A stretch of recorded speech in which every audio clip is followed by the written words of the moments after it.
Hello everyone, আসসালামু আলাইকুম। কেমন আছেন সবাই? আশা করছি ভালো আছেন। আমি হ্যাপি নতুন একটা ব্লগে আপনাদের সবাইকে আমার পিস ওয়েলকাম করছি। ঘুম থেকে উঠেই আমি ১ম এ গাছে পানি দিয়ে দিচ্ছি।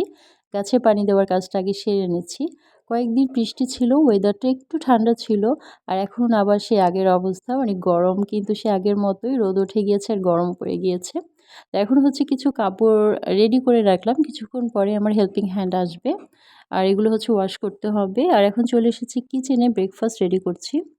আজকে আমার নাস্তা বানানোর খুব একটা ঝামেলা নেই। কারণ গতকাল রাতেই আমি একটা ভেজিটেবল করে রেখেছিলাম আর রুটিও বানানো আছে। যেজন্য এখন শুধু ডিম ভেজে নিয়েছি আর রুটিটা সেঁকে নিয়েছি।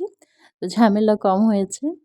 সবসময় না পারলেও মাঝে, মাঝে আমি এমনটা করি। আগের দিন রাতেই একটা ভেজিটেবল করে রাখি। যেকোনো একটা ভাজি করে রাখলে পরদিন হচ্ছে খুব একটা ঝামেলা করতে হয় না। তো আমরা এখন নাস্তাটা করে নিয়েছি। সকালে কিছু সবজি আনা হয়েছিল আর দুপুরে আমি যা রান্না করব সেগুলোই কিছুটা কাটিয়ে রাখছি। আর শাক আমাদের এখানে খুব একটা পাওয়া যায় না। মানে শাক খেতে হলে দেখা যায় অনেকটা দূরে যেতে হয়। আমি যেখানে থাকি আমার বাড়ির আশেপাশে খুব একটা পাওয়া যায় না। আর সবজির দামের কথা আর কি বলবো? যা ছিল তাই কিন্তু আছে, একটুও কমেনি। শাকটা ধুয়ে আমি পানি ঝরিয়ে নিয়েছি আর এখন হচ্ছে একটু কাঁচামরিচ, লবণ দিয়ে আমি সিদ্ধ বসিয়ে দিয়েছি। অনেকে আছেন যারা পেঁয়াজ, কাঁচামরিচ ভেজে তার মধ্যে লাল শাকটা দিয়ে ভেজে নেয়। তবে আমি আগে সিদ্ধ করে নেই, তারপরে হচ্ছে পেঁয়াজ, কাঁচামরিচ দিয়ে ভেজে নেই। আমার কাছে এভাবেই ভালো লাগে। তবে ওভাবেও করতে দেখেছি তাই আরকি বললাম। আর আমি এখন মাছ রান্না করছি। আর আজকে আমি ২ দিনের জন্য মাছ রান্না করে রাখবো। এখানে আমি পাবদা মাছ রান্না করছি। পাবদা মাছটা আজকে একটু অন্যরকমভাবে করছি। মানে সর্ষে বাটা, কাঁচামরিচ বাটা দিয়ে করেছি। আর এখানে হচ্ছে আমি টুনা মাছ রান্না করছি। মাছটা আগে একটু ভেজে নিচ্ছি।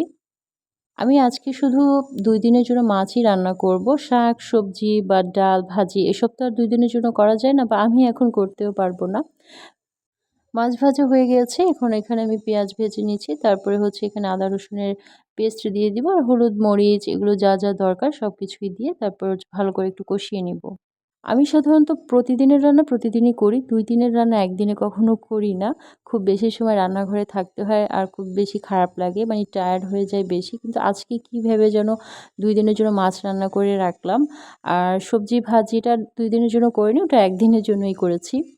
মসলাটা কষানো হয়ে গিয়েছে আর তারপরে মাছগুলো দিয়ে দিয়েছি আর অল্প পানিও দিয়ে দিয়েছি। এই রান্নাটায় আমি কখনো খুব বেশি ঝোল রাখি না। একটু মাখো, মাখো থাকে আরকি। ১০ থেকে ১৫ মিনিটের মতো রান্না করলে কিন্তু এটা হয়ে যাবে আর আমার আজকে কাজও শেষ হয়ে যাবে। এটাই ভেবেছিলাম। কিন্তু কাজ তো আমার পিছু ছাড়ে না। ভেবেছিলাম রান্না হলেই আমার কাজ শেষ। এর মধ্যেই মনে হয়েছে যে আদা রসুন তো কেটে রেখেছিলাম সেটা তো পেস্ট করতে হবে। তো সেটা আবার পেস্ট করলাম। তারপরে হচ্ছে এখন এই যে বক্সে রাখছি। যত তাড়াতাড়ি কাজ শেষ করতে চাই না কেন, কাজ তো পিছু ছাড়ে না। তবে আজকের মতো কিচেনের কাজ শেষ।